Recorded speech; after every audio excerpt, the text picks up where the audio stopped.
Bronstein, only on LA Talk Radio. Hi, and welcome to LoveTalk Live. I'm Jaime Bronstein, and today I have with me Betsy Russell. Hi. Welcome. Thank you. Betsy is an actress and a life coach and so much more. We're going to get into all of the details of her life, and it's going to be really inspirational. So let's start out with a little bio so you can get to know Betsy a little bit. So Betsy Russell began her acting career at the age of 16 riding a horse in a Pepsi commercial. Doesn't everybody? The next time she would ride a horse would be in her first starring role in the infamous 80s teen flick Private School. Throughout the 1980s, Russell continued to work steadily in television and movies such as Tomboy, Cheerleader Camp, Avenging Angel, and many more. She took a self-imposed hiatus to raise her sons Duke and Vinny, but was lured back to Hollywood to play the ex-wife of Jigsaw the Killer in legendary Saw franchise. Russell is a certified life coach from the University of Santa Monica and hypnotist. We'll get into that. Interesting. She describes the best use of her coaching skills as going into maximum security prisons with the volunteer group Freedom to Choose and coaching incarcerated men and women.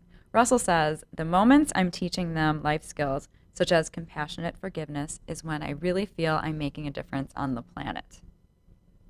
Like I said, there's a lot to this lady. Yes. So my viewers love to hear people's stories. So I think it's important to kind of start with your story, and then we'll get into some questions. So, and I know we spoke before, and you said there's a lot of stories about a lot of different areas, but let's just start with, I guess, tell us just a little bit about you. And obviously, this is called Love Talk Live, so we got to get into those relationship stories, and just take it away. Oh my gosh, there's so much. Well, I was born in San Diego. No. I don't know where to begin, truthfully. I got divorced, when I never thought that I would. That was in 2001. I had two kids, 5 and 7. I had been an actress. I took a little break to raise my kids. And our love story didn't work out. We both moved out to Malibu separately to raise the kids. And he moved in with his girlfriend, and I moved out alone. And it's just been kind of like a journey that I just didn't ever see coming ever since, which is kind of in the way of, I got engaged pretty quickly after that to somebody that I had known for a while, who had dated a friend of mine and who was still a really good friend of my husband and mine. And I had my girlfriend's blessings, actually, on dating him. And then we ended up getting engaged. He was actually the producer of the Saw films. So that's why I went back to work, because he basically said, "Do you want to work a day on the Saw movie?" And I said, "Sure." And that turned into a whole storyline. So that was cool. And I guess I just kept going with the flow. I didn't end up marrying him. I ended up having, a couple more relationships and dating on and off for many years, raising my kids as a single mom, and just kind of like really having to surrender to a lot of things that I just didn't expect. But a great thing that came out of being single was that I ended up going to University of Santa Monica, where you went to, and just started this spiritual journey that I am still on, thank God, literally. And so right now I find myself, talking about dating, kind of really being single. I mean, I've been without a serious boyfriend for the past 10 years, basically, since 2009. But even then I had, a year here, 7 months there, on and off. But the last 3 years, the last 2 guys that I've been in relationship with weren't even a real thing. And that's been like, it was just fun. What didn't mean to be fun? No, it just, what I mean about wasn't even a real thing is they just were the epitome of not ready for a relationship. So I always say we've got to learn to say no before we know what we can say yes to. So I feel for me like I ended up blocking this guy, the last guy today, I've never done that before. And the guy before him blocked me because I was ready to be friends and he wasn't. So I've now experienced this blocking thing, which I didn't even know was a kidding. Maybe you're a millennial and you didn't know it. I definitely am at heart. But I really feel that I have had so much dating and relationship experience, and that's why I'm writing this book now. So I'm also writing a script, which is my life. Yeah, which is my life story. I'm writing a book. I don't really talk about it because I feel like when I'm in a good mood and I'm dating somebody I like, I really want to write and I'm super happy. And then when I'm kind of like, screw this whole dating thing, or it doesn't have to be a negative that I say that. Sometimes I think it's good that I say that because it's good to be alone too. And I've really never experienced being alone until the last few years. So it's all good, and it's all just more for, the spiritual upliftment of myself. And I'm super grateful that I'm still around to talk about it. Hopefully I will be for many more years, and hopefully the best is yet to come. Bye! The best is definitely yet to come. Thank you. First of all. Second of all, Kleenex. We do have Kleenex. Do you? And can you grab me one? not in this room, but over there. Shoot. Okay. I have a wipe. Would you like to? Yeah, I'll just take anything, because I've noticed when I do these sometimes the whole time I'm like, okay, like I should be having a Kleenex, and I might actually have one in my pocket. Sorry to be sidetracking. I do. I have one. I'm good. Okay. And I was going to say, yes, we love crying on the show. Oh, I don't cry. I just, for some reason, when I start talking about myself and my life, and I don't even feel like I'm emotional, but I start getting sniffly. It's so weird. But I might cry. You never know. Okay, because tears are amazing. Oh, yeah, they're healing. Totally. I'm up for tears at any time. Except when I just have new eyelashes on, which isn't now. Yeah. Crying gets the sad right out of you. Okay, getting back to, what is your book about? Well, that's the thing. I started just kind of having an idea that I wanted to write my view on everything. So it would be dating, relationships, raising kids, divorcing gracefully. Just kind of my view. I don't know. My son told me that he had read some book that was this guy's view on everything. And I thought, okay, that's just what I'm going to do. So I started. And now, of course, the most fun thing for me to do is write about dating and relationships. So I have, a bunch of pages on that. And I haven't really gotten into much else. But I think there's a lot more to come. But I might just do this as an ebook, for people that are kind of getting back out there in the dating world after being married for a long time, or people that don't really understand the modern dating, world, because it is so different than it ever was before with all the modern technology and stuff like that. So what would be your first piece of advice to somebody who's just getting out there again, even if they're not divorced, but let's say they're 28 and they have a breakup, because we want to address as many people as possible. So you're getting out there again after a breakup and you're out there. What do you do? Well, see, the difference between 28 and 58 is huge. Yes, it because is. Because 28s are talking to all of their other friends. Okay, so let's address 28 first. So a 28-year-old getting out there again after a bad breakup.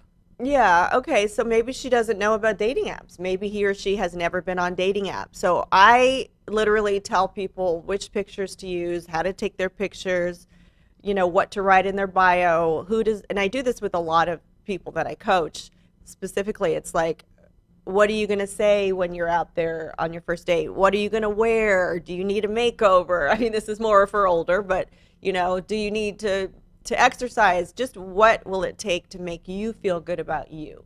And what time are you going to want to go on a date? Where are you going to? There's so many questions, and there's so many answers. You really help people with the technical issues, not necessarily. I mean, I'm sure you do this also, but I'm wondering, how do you work with them kind of with their inner life in terms of how to get back out there, like empowering them and things like that? That's a whole other thing, because, okay, like for instance, I did this with my sister's best friend, who she had been in about an 8-year relationship, and he was, had been on drugs on and off, and she was really kind of in the position of just being his caregiver.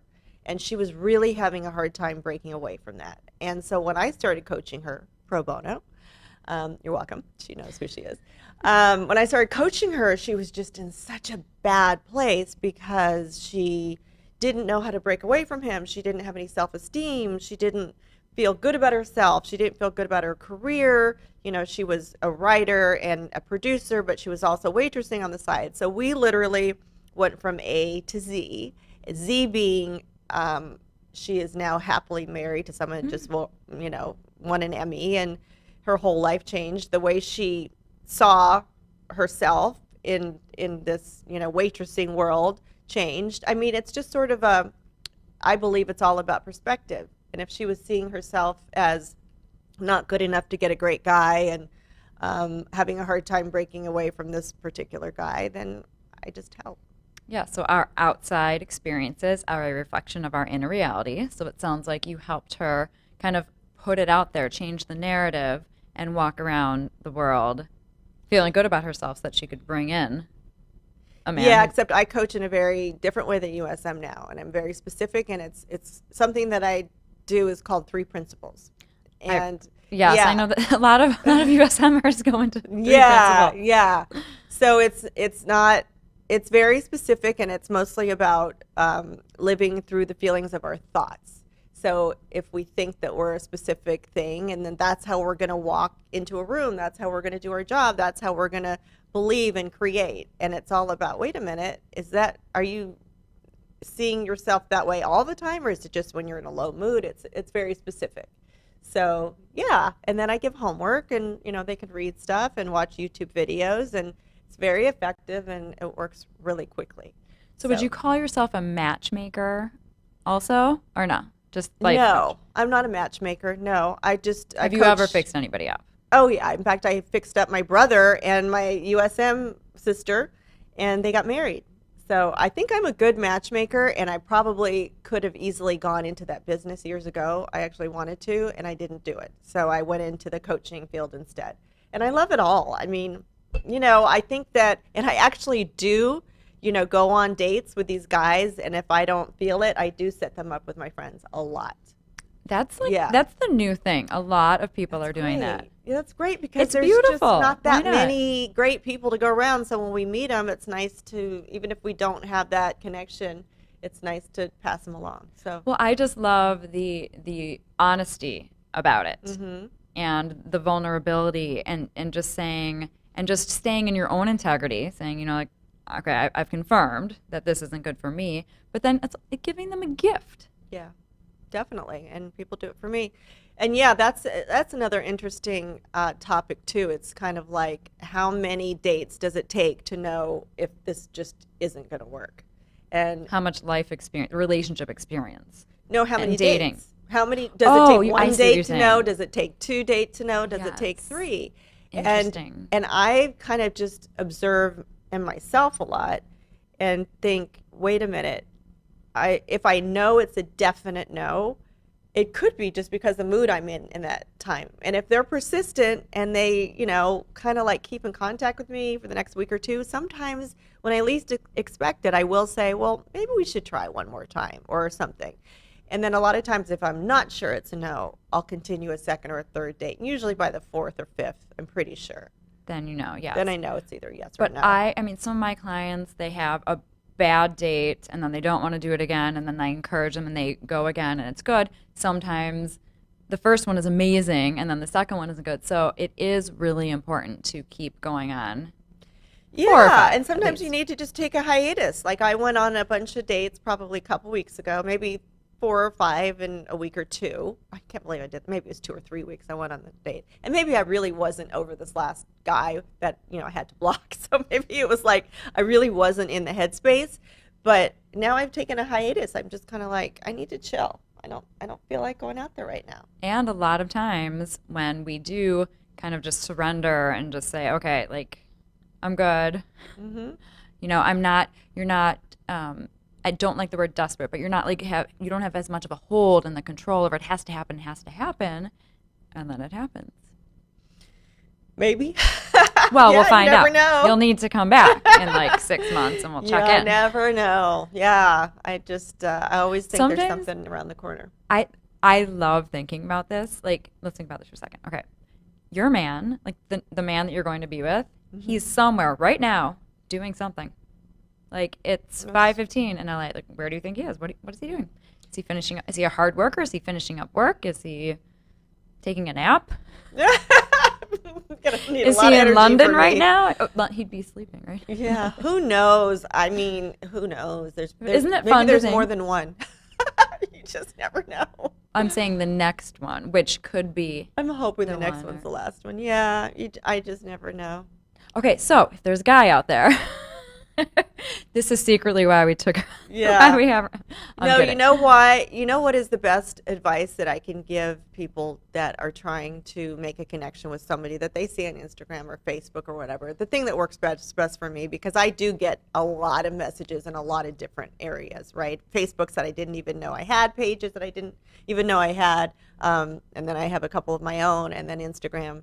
And of course, the dating apps. I get a lot of guys that DM me. You know, the kids say, slide into the He DMs. slid into And the that DMs. is how I started dating the last guy. So I check those. I mean, I really don't talk to anybody that I'm not interested in. So it leaves like one every couple of years, whatever, which is fine. But I do look at those.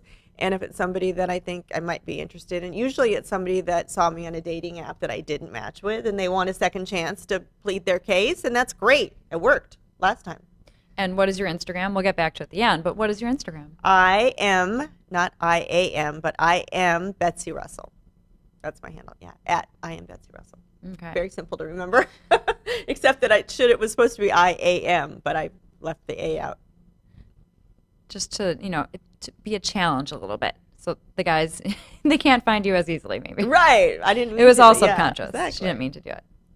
Okay, so let's get into some of the other topics. So what would you say is one of the most important things, one of the biggest nuggets of wisdom that you have learned from not just one relationship, but just all of your relationships collectively? One of the greatest lessons you've learned, or two? Well, I'd rather put it a different way. I'd rather say what I have learned, not from my relationships, but from all this personal development work I've done, and mostly with 3 principles. And I had read a book called The Relationship Book, right? Relationship Handbook many years ago, but it didn't all sink in until 3 principles, and I ended up being mentored by the guy that wrote it, George Pransky.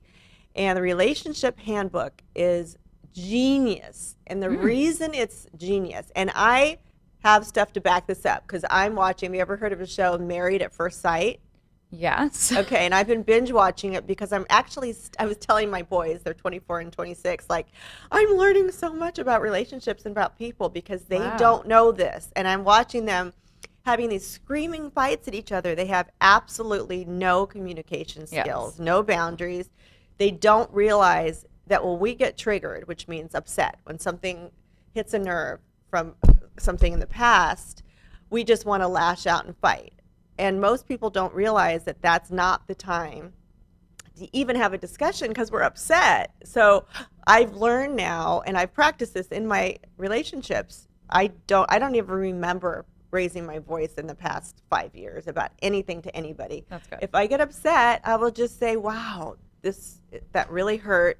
I need some time to regroup. And let's look at this. And if this other person wants to fight and keep venting and freaking out, even if it's my kids or something, and my kids know this now, and we never have fought in all these years since we've all learned it, it's like, no, I'm upset. I'm going to say something that I'm going to regret. So if you want to keep fighting right now, don't listen to my tone of voice, and nothing that I say is true.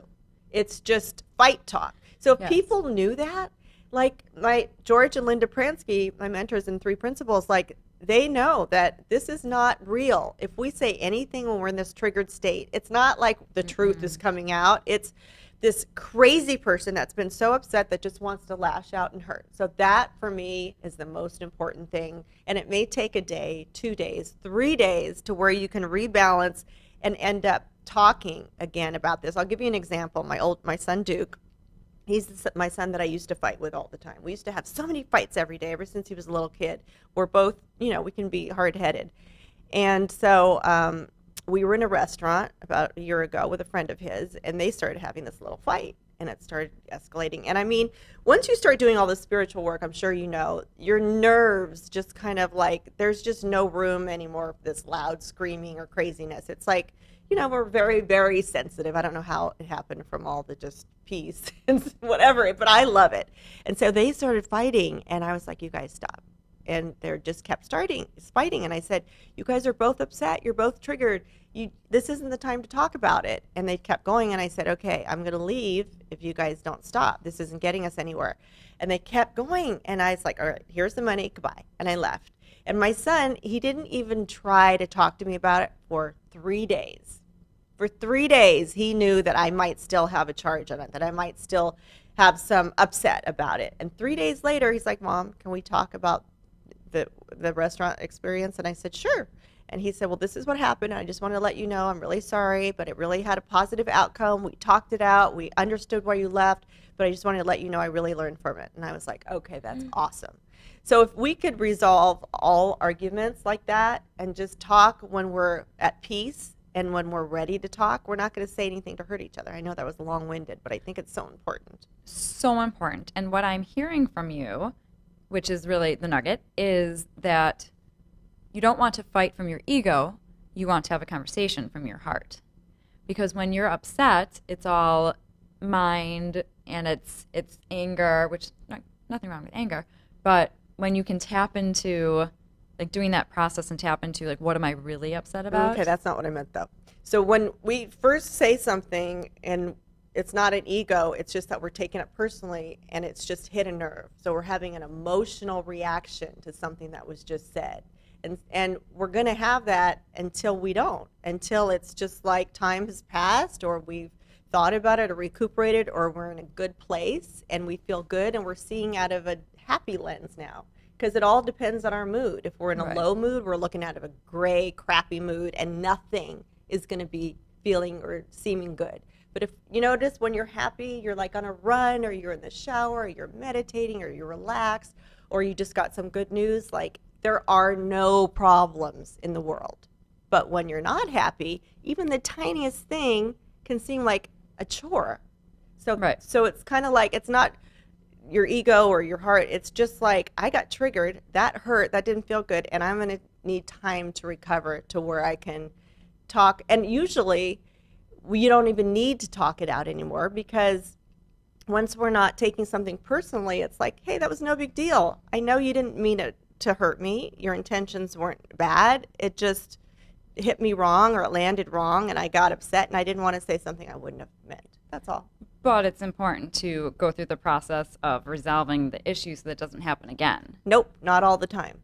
If you read the relationship handbook, you'll see. This is good. We have like 2 different ways of doing things. 100%. You'll see that this couple had a whole day where they were told by the coach not to, they were nagging and fighting all the time. They were going to break up. So they went to a coach who said, do an experiment where you don't nag for a whole day and see where that leaves you. And they had all these things that they wanted to get out and they wanted to talk about, but they didn't. They didn't say anything. And they liked it so much, they did it a second day. And they liked it so much, they did a third day. To where they finally just said, you know what? They realized my happiness comes from inside of me. It's nothing out there. If you leave all your shoes and your bottles on the counter, that's going to bug me. But if I'm happy from the inside, it's not going to bring me down. I could be laying on the beach one day and be having the greatest day of my life, and all of a sudden I have a thought that is going to freak me out. And if I believe that thought, I could just ruin my whole day, my whole night, the next day. But if I realize that that thought isn't true, it's just a made-up thought, because all of our thoughts are made up, it's like my job to either follow that or not. So,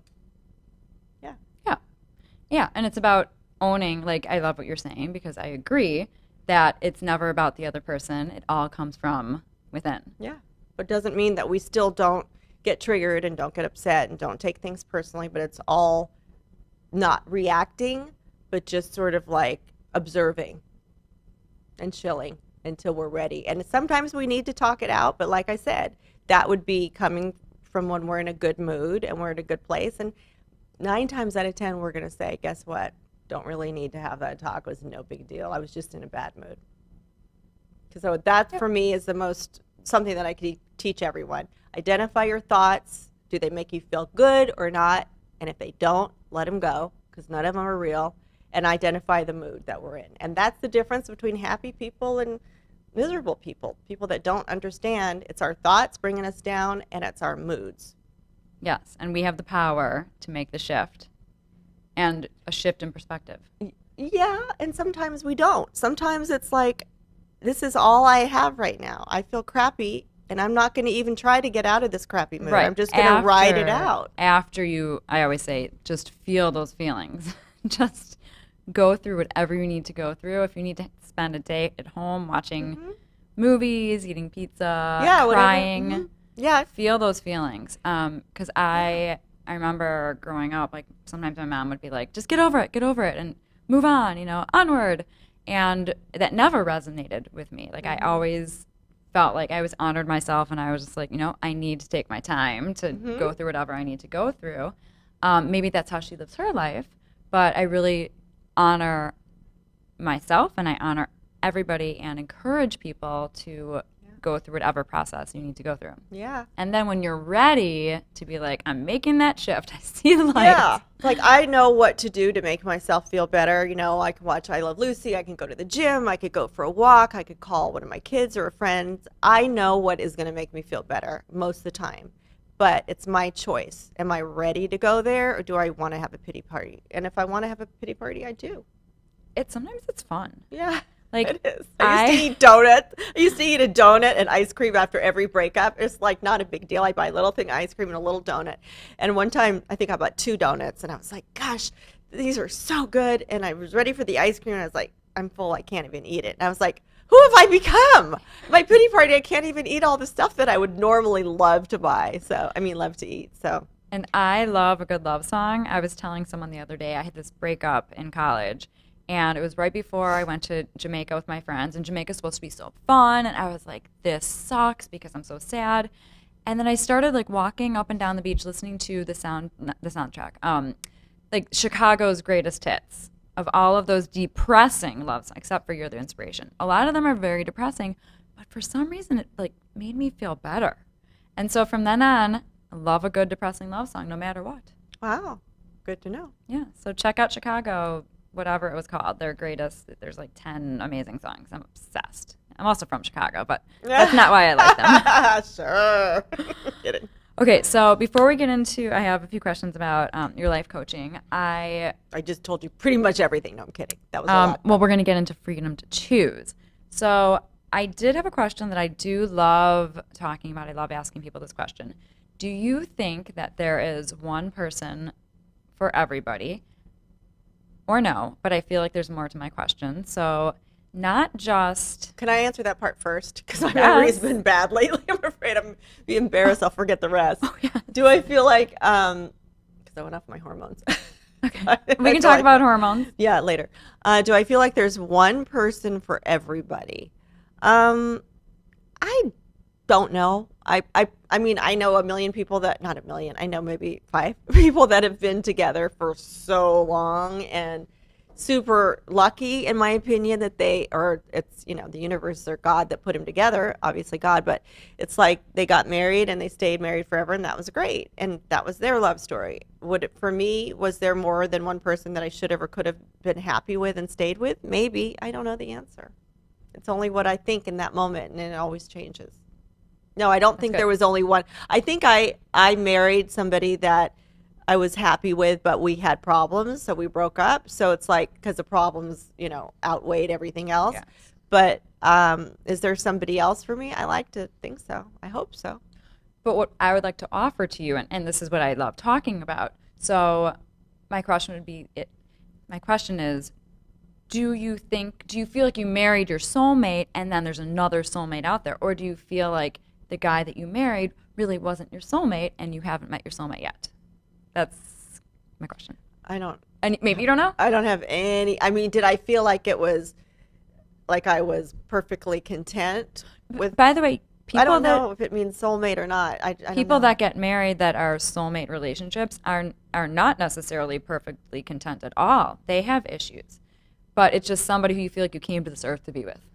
That's I it. feel I don't really put it in those terms. That's probably what I'm trying to say. I put it in the terms. I don't just say like, "Oh, you're my soulmate." I think we have so many soulmates. I think my This is kids my are my question. Okay. soulmates. Yeah. I don't think it's just a romantic soulmate because I feel like I probably haven't met my romantic soulmate yet. I mean, That's my question. yeah, I do. I feel like I haven't met him yet, him or her. Just kidding.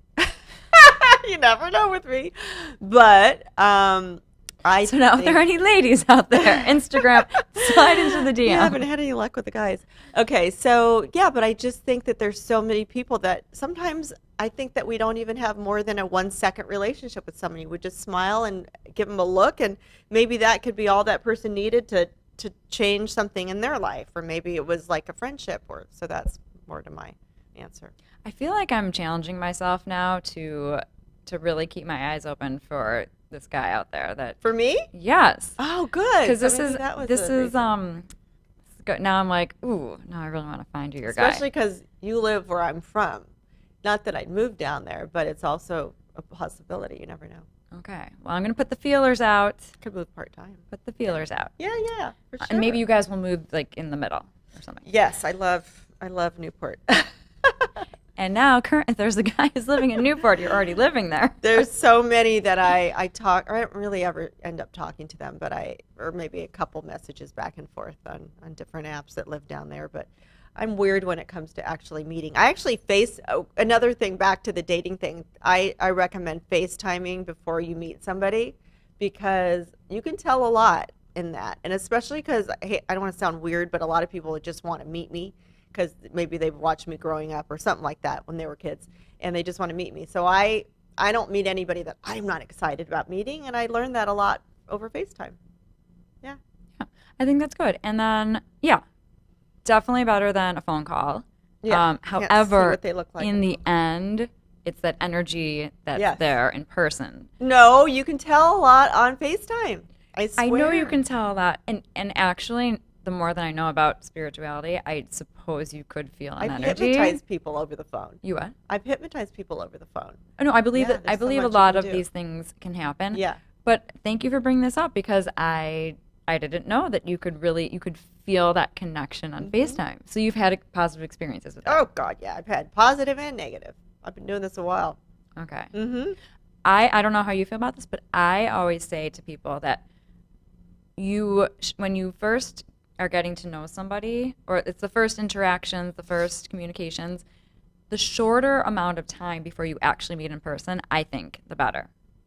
You mean the shorter amount of time that you talk before you meet them, or I don't get it. Yeah, like you don't need to like talk and No. FaceTime and text for 3 months. No, I have one FaceTime. I have Okay, a couple good. messages, And then you one meet. FaceTime. Okay, good. Otherwise, why all that wasted energy when you Good. probably won't even connect anyway? Exactly. So So much wasted get in energy. person as soon as possible. Yeah, or first FaceTime if you can. And then, I mean, I can't tell you how many guys they're just nothing that I would ever consider, and they are so different from their picture. I Right. almost feel like it should be where sometimes have said, send me a video if you don't want to FaceTime. Because Okay. they can see all my videos. They can see everything on me. There's millions of things on the internet, but I can't see one of you. Like, that's not fair. I'm helping these potential guys out there that you might meet because I have a few male clients and I've looked through their pictures, and for some reason, a lot of times I tell them they look like a murderer, and that's not a good look. So No. they take down the murderer Mhm. picture.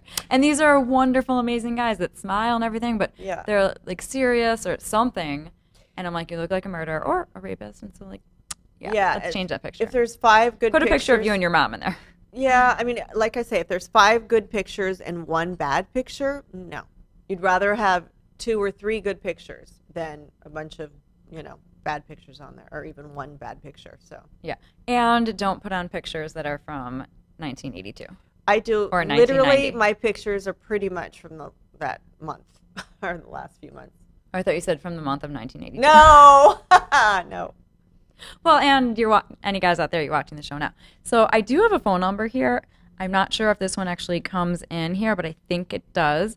If there are any guys or anybody who just has a question out there, feel free to call 818-570-5085, and It'll either work or not. yeah, you can try it. I usually don't announce this number because there's always so much to talk about, but I just felt inclined to just announce that number. So feel free.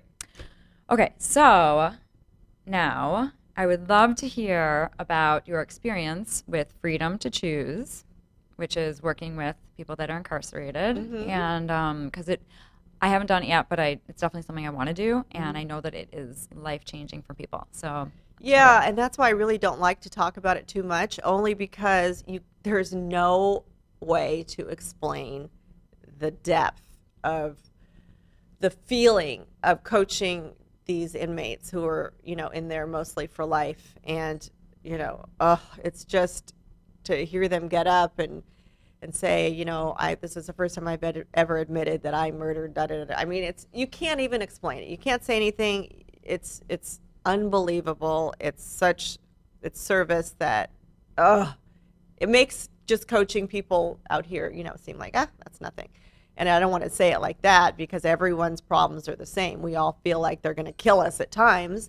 But these people really, they hold on to everything like it's, they practice everything we say because that's what's keeping them alive, and they say, thank you for not forgetting us because everyone else has. And thank you for making us feel human again because you treat us like humans. They're people, yeah. And they're just, it's an incredible experience. So if anybody out there can donate or get involved with Freedom to Choose, I completely would recommend it because it's incredible. And I think it used to be that you have to be USM graduates, but not anymore. Anybody can do it. Yeah. And so they're all they're around California, different areas of California, mostly north. Yeah, definitely north. Yeah. Yeah. Where I went. Yeah.